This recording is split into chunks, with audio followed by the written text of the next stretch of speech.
amazing, excellent presentation from Sabra and her team on some of the exciting work that she shared with me on her journey of getting automation using AI in the permitting process. So, as you know, we have talked about AI in automation, AI in permitting in the previous demos done by different cities and counties with different vendors.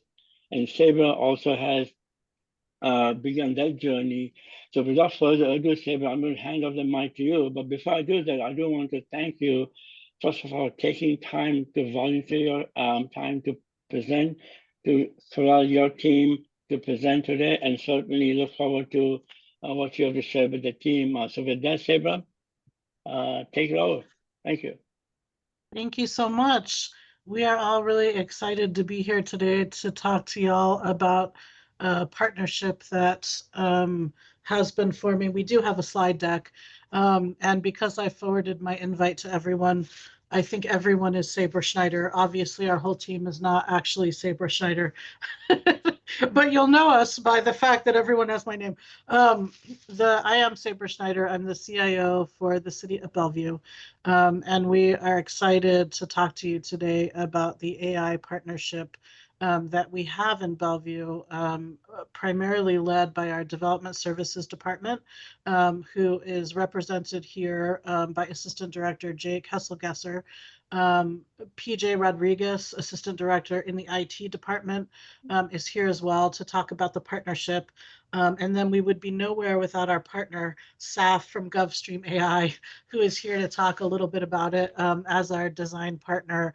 And this was formed in a pretty unique way in late 2024, early 2025, as Bellevue was seeking use cases and partners to develop out AI to support some of the city's pain points. But I am going to turn it over to Jake to talk more about the goals from development services and the purpose. PJ will talk a bit about the partnership and the why.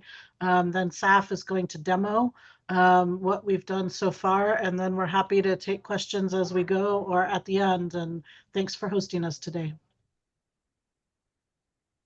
Thanks, Sabra. Good afternoon, everybody. Again, my name is Jake Hesselgesser. I'm the Business Services Director in the Development Services Department at the City of Bellevue. Happy to share a little bit about our partner project here. And I'm going to talk a little bit about the why behind the use case here. So talking about purpose. Just a little bit of context on development services in the City of Bellevue. We are a multi-departmental line of business in the city, similar to other local government agencies. We have variety of different departments, divisions, and work groups working in the space of permitting, 4 departments in total. And we really operate in a unique way in Bellevue is that we operate under a single line of business. And really what that means is that we bring a kind of one city approach to delivering services to the community. So regardless of the department, division, or work group that you may be working in with, we're really trying to strive towards that one city approach. We've extended that beyond the borders of Bellevue to regional partners through a regional alliance and mybuildingpermit.com. We partner with 17 cities and counties to provide a common permitting portal experience throughout our region, which is really unique in the United States. And then we've also had a very strong commitment to continuous improvement over the years. One such example is the early visioning of paperless permitting in the early 2000s, and we finally achieved that goal in 2019, right before a worldwide pandemic. So that was spectacular to get that across the finish line. And we began to ask ourselves, what's next at that point as we began to stabilize in the pandemic. And as you can imagine, in 2022, when ChatGPT hit the scene and all these other products in the space of generative AI began to emerge, we began to be intrigued about how that technology would perhaps be able to be leveraged in a responsible way to enhance service delivery to our community. I recall telling colleagues in leadership forums and telling PJ at that time, this is the next big thing. This is the next big thing in terms of our service delivery. We need to figure out how to harness this and do it in a responsible way that puts people first and not the technology first. And so we did some early learning. PJ will talk a little bit about that, but it led to the partnership with Saf and his team at GovStream AI. And we're really thinking about how these tools can streamline and accelerate the permitting process. And to kind of articulate a little bit more around why the external and internal drivers, as probably many of you know across this country, regulatory complexity in the space of permitting has only continues to increase. In my 25 years in this space, I have not seen regulatory codes become less complex. In fact, it's just the opposite. They become more complex with time. We're also facing housing shortages in terms of supply as well as affordability. The Pacific Northwest is a region that's fairly expensive to live. So how might we be able to help solve some of those bigger problems when we're thinking about housing supply and affordability? We have partners across the counter in the development community and residents that are interested in accelerating permitting. So thinking about how we work with them, and again, using a continuous improvement mindset as we kind of go along. So we were fortunate, as Sabra mentioned, in 2024 to link up with SAF and begin these discussions on this exciting partnership. And really, we have a shared mission amongst our IT department, development services, and our private partner in SAF, and that's really to streamline the entire ecosystem of permitting by thinking about where AI can fit in and where it does not fit into that process. Quality and speed has been driving everything as in the early days here as we began to test and iterate through our pilot. We've set some audacious goals. One of those goals is to actually reduce the amount of workload in our permit center activities. We spend about 20,000 hours a year in the city of Bellevue answering routine permitting questions. So as you can imagine, the productivity gain there to repurpose some of that staff time on higher value work is appealing to us and to our staff. We also set a goal of reducing revision cycles in the permitting space by up to 50%, beginning that venture with SAF and his team currently. So really excited about the partnership that we've entered into. We're making some really great progress in the early days, headed on a positive trajectory. And I could talk for hours, but I will stop here and hand it over to PJ, who will talk a little bit about the how this came to be, and SAF will pick up from there. Thank you, Jake. It is exciting to be here to kind of showcase what we've done so far here in this partnership with Gutstream AI. You know, I'm going to talk about the partnership, our approach to this. It's when Jake and I started having this conversation, my favorite story, and Jake and Saf and Sabra has heard this from me a million times, is that Jake and I had a meeting, and we have monthly meetings, and he said, you know, it's amazing. We spend about 20,000 hours on an annual basis on answering permit questions or pre-application questions. So not even a permit is being submitted at that point in time. So 20,000 hours. And you calculate that, it's 9 FTEs, a little more than 9 FTEs if you were not going on vacation at all. So when you put that to paper, it's just flabbergasting how much time we spend on that, and not a single permit is submitted. So we approach this with that goal in mind: is how do we reduce that? Jake mentioned the minimizing the friction. We really came at this with approaching it with true partnership, right? Internally and externally, with an end state that we're trying to drive towards serving the public. That's the end state we're trying to get to, serving the public. Sure, we had early pilots. Jake spoke about it a little bit. We call them learning opportunities here in Bellevue. We had pilots in our development services about how we can do this better in the early parts of 2023. We learned a lot from that. We did a hackathon to kind of help frame the mindset and explore what could be, maybe normalize the possibilities out there. And this was new to the city of Bellevue, but we had a strong executive and leadership support. So both Sabra and our director from Rebecca, who's a director from development services, was very supportive, along with executive leadership within the city of Bellevue. We were all committed when we came up with this partnership, right? When we started having a conversation with GovStream, so staff, Jake, and I, we were all committed to what we were trying to do. Legal helped us craft the model agreement. We didn't go into this necessarily blindly. We did review other partnerships out there and frameworks out there. San Jose was one of them that we reviewed, and what they've done. What does that framework look like? At some point in time, it did feel like we were building the plane as we were flying it to a certain degree.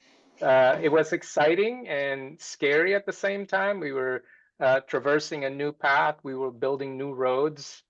But we had support. Like I said, legal team was there, helped us with our policy, and what came out of this was a resolution at the end of the day and a framework. We worked with our innovation forum team, as an example, composed of city staff and public volunteers, and to help craft the eventual model for an innovation framework.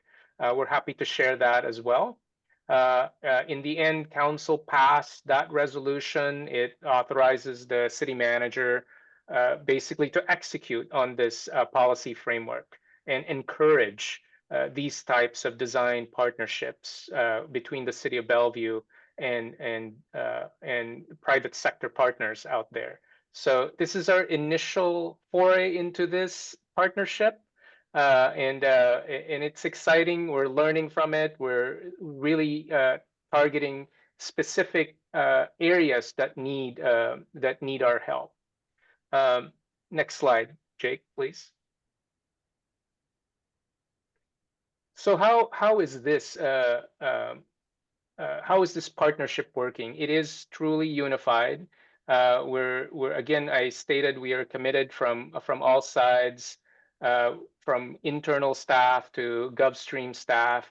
We say we have one backlog in here, completely tightly integrated with each other on sprint deliveries. So we don't have our independent deliveries. We're all on the same backlog. We're meeting on a regular cadence. There's complete buy-in across the teams internally. The joke is that Saf has his own office now at City Hall because he meets so much with us regularly. We also decided, on weekly releases, small bites. We're continuing to look up and see what's out there, and we're keeping tabs of what our end state is. But we want small incremental bites. Understand that there's a balance for expediency, and while this is also a marathon, right? We're trying to get to someplace together, and the continuous learning. It's a loop. AI is new. This partnership is new, so we're all learning from it. SAF and team provides insights into and analytics on what happens and how the tool works. So that gives us an understanding of how things are happening behind the scenes. So we're learning from each other. We're learning together. We're iterating on each of those opportunities and enhancing that. I'll pass this on back to Saf to talk more about the actual work.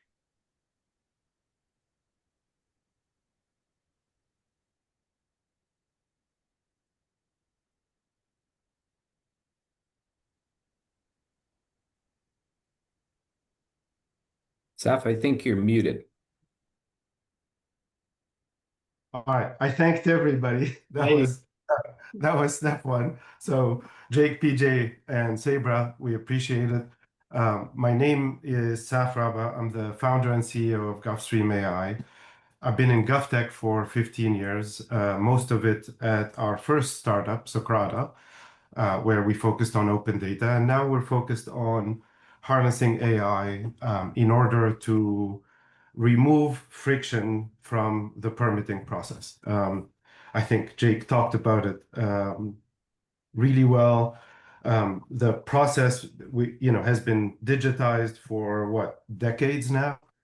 We went from paper to electronic to a bunch of portals to multiple systems that manage permitting. However, despite all of that, what remains to be true is that the process is still very complex, and at every step, there are tens, if not hundreds, of decisions that need to be made by humans, right? And at every step, there is communication, there's coordination, there are wait states. And when we looked at the process, we identified some really obvious opportunities to streamline. So if we can go to the next slide, please. And our sole focus is on streamlining permitting and development more broadly so that we can reduce the time and cost of building new homes, increase the supply of homes, and therefore make a dent in the housing crisis that much of the country suffers from. So when we go back to permitting and we look at the process, and we are just so incredibly fortunate to be working with the city of Bellevue. We have framed the problem in kind of 4 specific areas. One is the pre-application process. This is the 20,000 hours that PJ just, talks about all the time.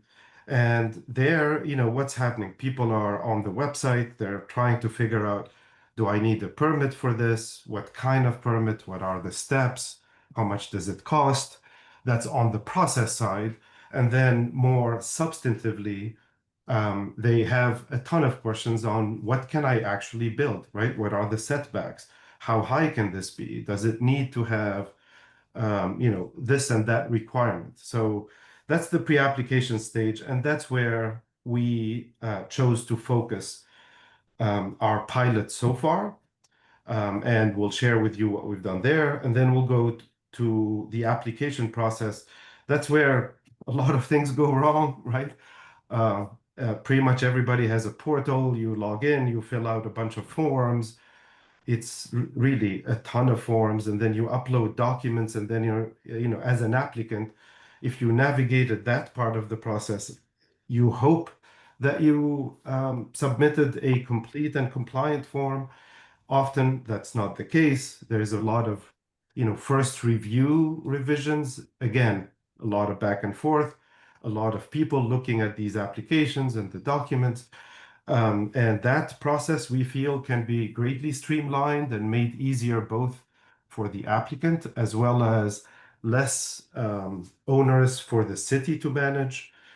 And then, of course, the plan reviews, which is on our radar as well. So that's how we framed the problem, which is at every step of this process, can we stop and ask ourselves a question?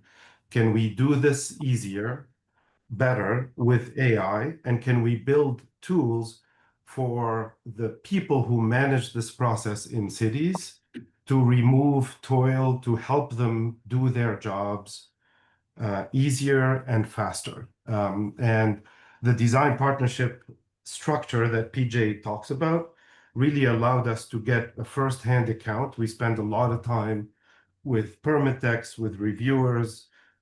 We sit side by side with them. We ask a lot of questions. We run a bunch of sessions, and everything we're doing is designed around their workflow, their day-to-day, the things that they struggle with every time they're trying to help somebody on the phone or over email, or they're doing reviews as a group. And we're building tools to fit in their workflow and help them do things, or sometimes take things off their plate that nobody really enjoys doing, that can be done with AI under their supervision. So that's the key point. How about we switch to a quick demo and show you some of the things we've done so far? Awesome. All right. Let me share my screen. If you could help me out and let me know that you are seeing my screen. We are. Yeah, okay, very good. Awesome. So We're not going to look at public-facing tools today. We're going to look at the internal-facing tools. We call this Permit Center. Users in Bellevue log in using SSO, using the Microsoft IDs. I happen to have a Google ID, so I'll just log in there. You can enable multi-factor auth, all the things you'd expect from a modern SaaS application are supported. This is what folks who are involved in the Permit Center in Bellevue see on a day-to-day basis. So primarily it's permit techs, it's reviewers, and it's the management layer in Jake's organization that look at this. I'll show you 4 things today, and I'll do it quickly just so that we are mindful of time. Managing inquiries and reducing those 20,000 hours by 30% or more means we have to create assistance, and we have to create assistance that help staff and help people out there through whatever channel they use to reach out to the city. And what are those channels? It's web, it's email, and it's voice. We have not turned on the voice assistant yet. So I'll show you the chat and email assistants that are available. Now, this is still an internal chat, but you can imagine this chat being available to the public in some hopefully not too distant future. The whole idea, and maybe I'll make the screen bigger just so that you're not straining your eyes to see. The whole idea is that everything that people ask about needs to be grounded in the right context. And context in permitting starts with location. So where is this project? Where is your home? Where is this apartment building? Where is this piece of land? That kind of sets up the rest of the inquiry and the rest of the conversation. So naturally, the chat assistant as well as the email and voice assistant plug into Bellevue's GIS systems to pull relevant information about any given property. So here we have a single family home. It happens to be on a slope.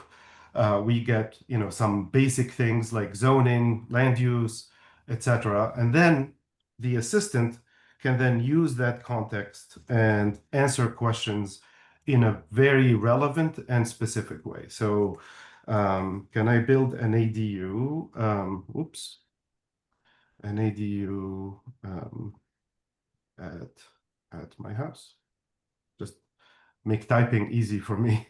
So the chat assistant will now take that question, take the geospatial context of this property, and then go look in the codes, the relevant codes that are applicable in this case. Most importantly, the land use code, for example. So it provides an answer that is grounded in the zoning properties of this specific inquiry, answers the question with direct citations to the code. So we can go into the land use code that the city of Bellevue has published. There is a specific section that talks about accessory dwelling units, and that's the code that is excuse me, referenced here. If I say, for example, what is the process for a permit application, it should answer that question with more and more specificity. So the whole thing is designed to adapt to the persona that is asking questions. Right now, it's experts working at the city, right? But you can imagine in a public domain, you have homeowners, you have professionals, contractors, land developers, and the types of answers that they get should adapt to their specific persona, because they don't all have the same grasp of these codes and all the procedures. So that's the chat assistant. And that covers probably 20% of inquiries kind of come through the web. a whole 40% of inquiries come through email. So we've built a companion assistant, an email assistant that is an Outlook plugin. And you can imagine a permit tech, and they take turns, right? Like there's always somebody in the city of Bellevue monitoring these inboxes. And the city puts a premium on customer service. So there's always pressure to respond to these emails quickly, and respond to them comprehensively. So here's an example of a question, and it's actually a multi-threaded question. So we'll just launch the email assistant that's integrated into Outlook. And what this assistant does, much like the chat assistant or the voice assistant, is it parses that email, figures out where is this address, what is this address? Is it even in Bellevue? Yes, it's in Bellevue. Okay, well, what zoning and land use codes apply to this specific property? And then it parses all the questions in the email and then figures out how to answer each of those questions in sequence. So the process doesn't happen in seconds. It actually takes, depending on the complexity of the question, anywhere from 30 seconds to a minute. Because what it comes back with is something that is very, very comprehensive. And you can see that it correctly identifies the unit as being in the downtown office one zoning code. Here, let me just highlight that. And then for all of these are all my all my draft. That's okay. And then for all the questions, it provides specific answers along and works with different codes in providing those answers, as well as provides some next steps for that applicant to be able to take those answers and do something with them. Because our goal is not just to answer questions, our goal is to help people move along the process. And because it's an assistant, the assistant will respond to follow-on prompts from the user. We like reminding our users that you are the boss of this AI. It's there literally to help you. So they can issue specific instructions to the assistant in order to make the email shorter, add a specific reference to something. And every time one of our expert users in Bellevue does that, here I asked it to make it shorter, and it did. But the really key thing is that with each of these interactions, because we have a human in the loop supervising the AI, the feedback of that expert now gets into the system as part of the feedback loop, which I will show you, and then helps train the system to become better and better. And by better, we mean more accurate, more complete answers over time. All right, cool. So that's just a quick snapshot of these assistants. Again, we have a voice assistant, but we're going to have to call it to demo it, and it's not in production in Bellevue, so we're not going to do that. However, I did want to mention that this thing is not working in a vacuum, right? So the AI is 100% grounded in Bellevue's content. It's not using public domain information, where this is not a modified instance of ChatGPT that happens to answer permitting questions. This is a system that's exclusively trained on Bellevue content. So Bellevue has extensive content like every major city has.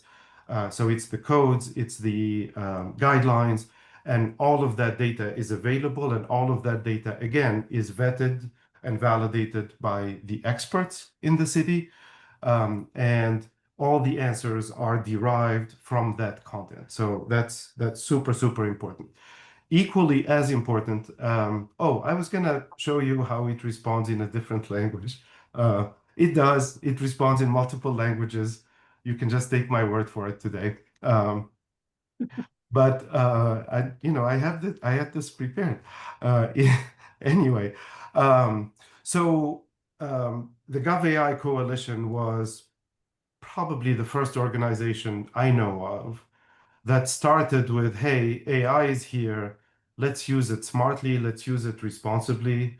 And let's make sure that whatever we do adheres to at least some common sense principles that make us feel confident that this technology is serving the public good. So we've really internalized that from day one. So one of the hallmarks of the design partnership that we have with Bellevue is transparency, so that everything, there is nothing we see as GovStream AI that Bellevue does not see. So every prompt, every query to the AI is fully traceable.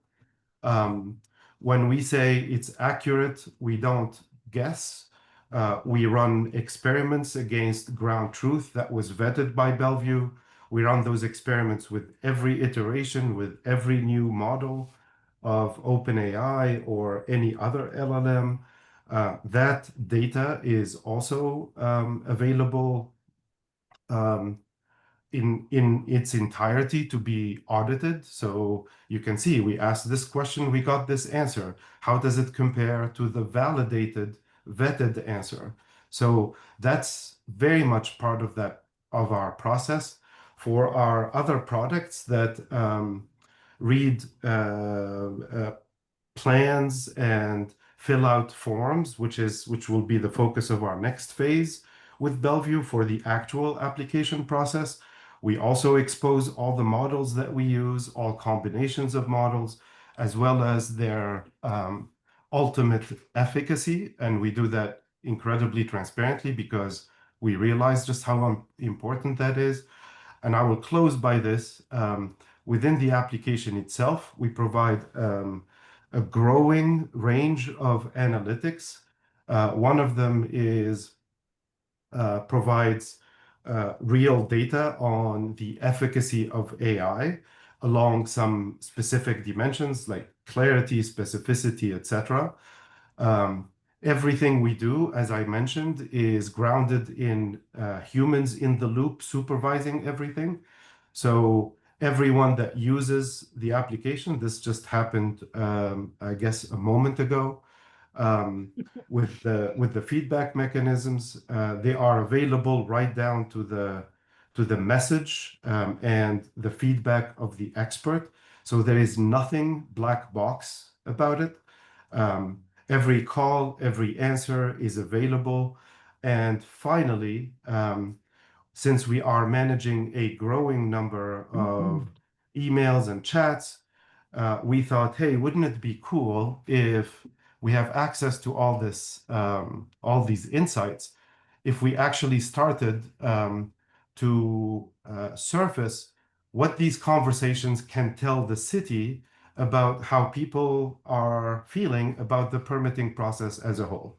So what are folks talking about? Well, it's permit inquiries. Within permit inquiries, there is a nugget of insights. There is confusion about timeline expectations. Well, how do people feel about it?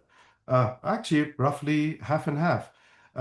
What are they actually talking about? So we can look at the negative feedback and see where are the points of friction, where are the points of confusion. If the city is rolling out, code revisions, how are people navigating that? So it's really important to try and mine these conversations and this data that we now have access to produce management insights for Jake and his team so that they can keep their finger on the pulse of the community that they serve. That's I think is my quick demo for today. That's awesome, Saf. We do have a few questions that are not answered in the chat. I'm happy to ask those right now. Is now a good time? Okay, there's one that says, what do you find the AI struggles with the most? when I think about trying this in my own environment, I want to know what city staff should look out for when checking the AI's work. Yeah, that's and obviously a longer conversation. And seriously, if you reach out to me, I'll share with you more details. But in a nutshell, AI again doesn't if you use the public chats, which I assume you're not, like if you're using ChatGPT, it's a box of chocolates, I guess. It's you get what you get, and there's very little you can do to even know how you're getting those answers. So I'm assuming you're using like some sort of an API to Gemini, to Anthropic, or to OpenAI, and you're feeding it content that is unique to the city. So that's step one. The quality of that content and how well you assemble that content and tune it for AI is literally the kind of the baseline step. The second is probably and I'm skipping stuff just for the sake of time. I would use a tool like LangChain. It's a widely adopted tool to provide you with traceability of the AI so that it doesn't behave like a black box, so that when you write a prompt or when a user writes a query, you get to see kind of like the chain of events that led to an answer. And then you have to mine that. And then I would strongly, strongly recommend that you build a system like the one we've built with Bellevue, where you have feedback hooks and feedback loops from the experts into the system, not general ones like, no, I want to provide feedback on this specific answer. And it said this when it should have said that. And that part is crucially important, not just to review and measure, but it's crucially important that that feedback loop gets back into how the AI performs in the future, so that we're not just collecting feedback, but we're actually using it to train the model. There are probably 10 other things that 7 of which we do and 3 that we want to do in the future to help with this, but happy to talk more about it at any time for whomever is curious. Awesome. There was another question about how many languages it's available in, the translation. Does it just follow Google, whatever Google can provide? All those languages are available? Great question. It's not Google, so I know that at least for some of you out there, you really put in the effort to actually translate content with human certified translators. That sometimes, if you don't have the resources, you rely on Google Translate plugin on the website. The multilingual capabilities that we get are directly from the LLM, so from OpenAI, from Anthropic, and we find that they do a much better job because they can grasp the context, and because we can prompt them, and because we can like kind of put some guardrails around them. So it's yet to be tested at scale, but there's virtually no language that's spoken like in more than 1% of the households in your city that is not supported. Are you using a RAG for deriving answers from said content? Sorry, excuse me. We are using, it's not a simple, so generally, yes. But there are 2 things that combine to create enough context and enough guidance for these assistants to be effective. And I want to mention, we're on a journey, as Jake and PJ and Sabra said. We're nowhere near done. Every time we think, oh, this is good, we know we can do better. So yes, we do use a RAG system. We actually use a graph RAG system because codes are multi-layered, codes are versioned. In addition to that, a lot of the inquiries that come are not just about codes, right? They're about what's the status of my permit? Where is the nearest sewer line that I can actually connect to? So in order to answer that breadth of questions, we're working with Bellevue to expand the knowledge base and we've already opened up more GIS sources. So GIS, all the investments that you all have made in Esri APIs, especially if you make them open, that is a great investment. But also permit records, review records, historical correspondence. There is a world of content that needs to be brought in order to capture the nuances of answering these questions now or providing guidance to somebody going through an actual application in step 2.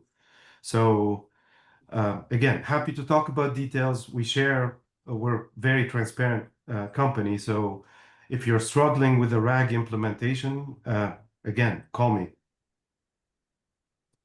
Awesome. Thank you so much. I think that covers most of the unanswered questions from the chat. If I missed any, guys, please feel free to come off mute and ask your question.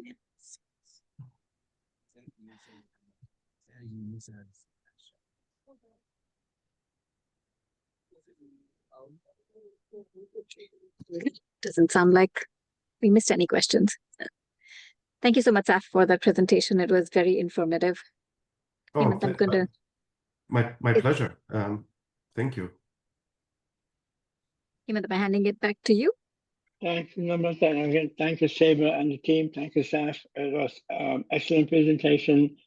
Thank you, the entire team at Bellevue for this, I think, very, very informative session.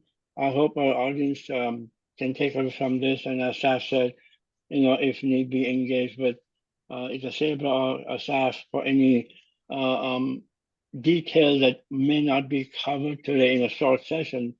But with that, I'm going to give Saber some final thoughts. Saber, if you want to share with the group any additional final thoughts from your perspective of how you envision this project playing out over the next 6 to 8 months.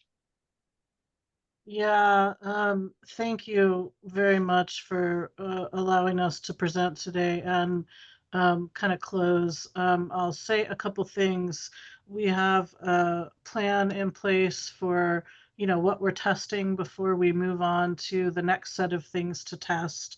And phases that we've agreed on with SAF and GovStream AI. So we're, trying to meet one marker and then move on to the next over the course of the next 6 months. All of Bellevue's AI pilots, including with GovStream AI, are really close partnerships with our business partners. So for the IT folks on the call, like I am, we really think the model with GovStream AI is a model we want to replicate.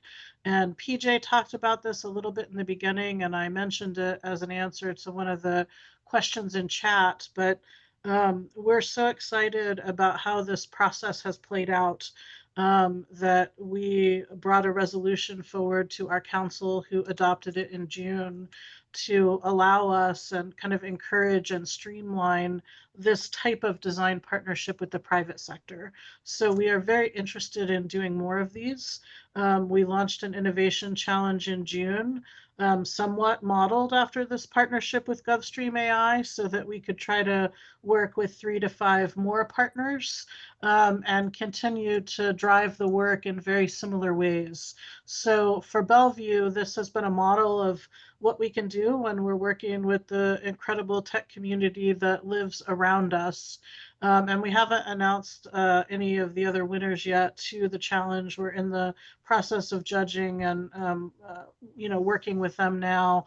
That will come in probably September.